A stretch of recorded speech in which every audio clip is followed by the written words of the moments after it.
rough situation as things progress, because a lot of the heroes have been buffed to counter that already. So maybe that not as much as synergizing with DPS, but if you think of the way that Mercy could damage boost a McCree or a Widow or an Ashe, and even if it is similar to the damage boost that we already have, that's also okay. A lot of other games, especially MOBAs, will have skill sets and archetypes that kind of cross over, so there would be two kind of similar snipers, so there would be effectively two heroes like Widow, but not exactly the same, so you would pick one based on the advantages or disadvantages that it might have over the other in a particular game mode or map. This is something that will happen more and more as Overwatch hopefully goes on for years and years, and I think it's something we'll start to see next year, where there'll be more heroes with similar skill types that we'll pick between depending on the situation. This kind of rolls us into the next thing, which is Blizzard are going to be cutting back on the crowd control abilities that have been plaguing Overwatch for quite some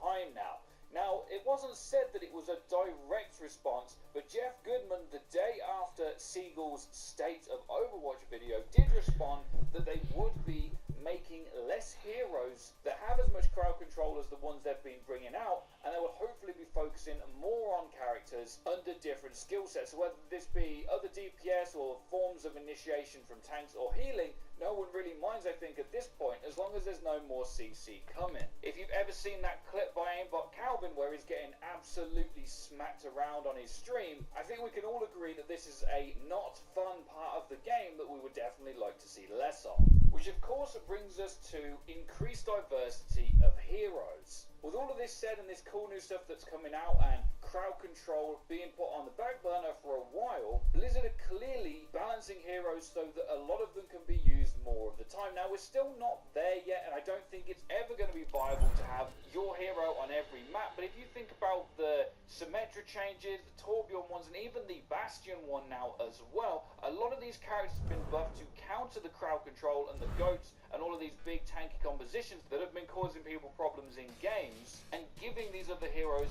more of an opportunity to be played in the game. There's a lot of Symmetra and Bastion strats and videos going around